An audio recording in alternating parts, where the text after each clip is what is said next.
being all destructive. Mm-hmm. But it doesn't need to do that. The bad side of the thinking has a fear of going to the very worst, the very deepest depths of depression and all that.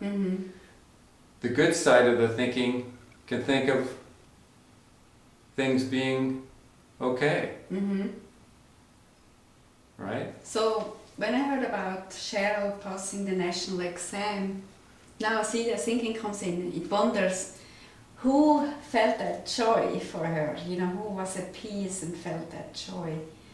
So it's, what I can see is it's so much linked to, it really sneaks up, it is so much linked to the real person I am. It can become so, I mean, that's where it's tricky. It's because you're coming to see the real Helen. The more you do this, the more you separate and see the separation between the thinking and you, the more you're coming into your own self, your own being. So the thinking is still thinking it's Helen, and it's still wanting to do all these things because it thinks it's Helen. So it's relating to your friend that passed the exam, and it's doing what it's doing. The brain will do what it does. You know, it's been doing it all your life. Okay, so it's doing what it's doing, and you can observe it like you're telling me you were doing. You told me what you saw it doing. And you're the one that's able to observe it. Helen is the one that's able to observe what the brain is doing. So the more we talk, the more you're doing what you need to do and observing, the more you're separating from this thinker. The more you do that, the more you come in to being you. It doesn't happen all at once. Because this has been such an influence for so long. It takes what it takes to keep pulling away, pulling away, pulling away, and separating. And you're separating, and you stay centered when you separate. You stay clear. And this is doing what it's doing the whole time. So the more you pull away, the more you're coming into your own being, your own nature. And it's just gonna happen for you. And you're gonna see it. You're gonna see yourself become yourself as you do it. That's just the way it happens. And the more you pull away from this thinking, the less power it's going to have over you. It'll keep trying to catch up, so it can take over again. You just, when you see that, you pull away again, you separate, you know, it falls back. It'll keep trying to catch up with you to take over. You pull away, it falls back again. You just keep doing this until you become firmer and firmer as Helen, and this thing is lagging way back here. It has to really travel a long way to catch up with you. It still can. That's why you need to keep observing. It can still catch up.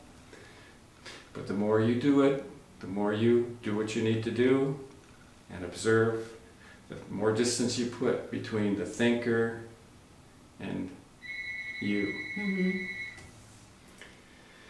Well, deciding, you know, it's again, I think about deciding. See, there's so much about thinking, but what I wonder is, Helen needs to decide in this too, and the thinker thinks it needs to decide too. Yes, it will do that. It will do that forever. Once you have a thinker, no matter how weak it gets, it'll still be this little thing over here, this little worm, thinking that it's you. It'll still think it's you, doing all that you're doing, talking to me. It'll still think it's talking to me. No matter how much distance you put between it and you, you'll still have it. It'll still pipe up and say, I'm Helen and I'm doing this. I'm talking to Steve or whatever. And sometimes you just have to look at it to shut it up. Well, when I talk to you and I say, I think this could be the case, then the thinking is coming through my voice. Although you say my voice is proof that I'm Helen. Well, you don't need to think. When you say I think something, you don't need to do that. Yeah, but that could be the thinker coming through in the voice. Yes. That's the way you've lived most of your life. Yeah, and words are powerful. You know, if you repeat them, it's creating a reality. That's why you need to keep observing. Observing what I say. You observe everything. Sometimes you're going to reach a point where when you talk, you're not going to be thinking of what you're saying before you say it. Everybody says you've got to think of things. You've got to think clearly about what you're going to say before you say it. That's what we're taught. Yeah. You know, so you don't make mistakes. Right. Okay. Well, this is the opposite. You're going to reach a point where you're going to be saying things for the first time. You're going to be hearing them come out of your mouth for the first time. You're not going to see them run across your little screen up here first before you say them. You're just going to be speaking because you're going to have an urge to speak.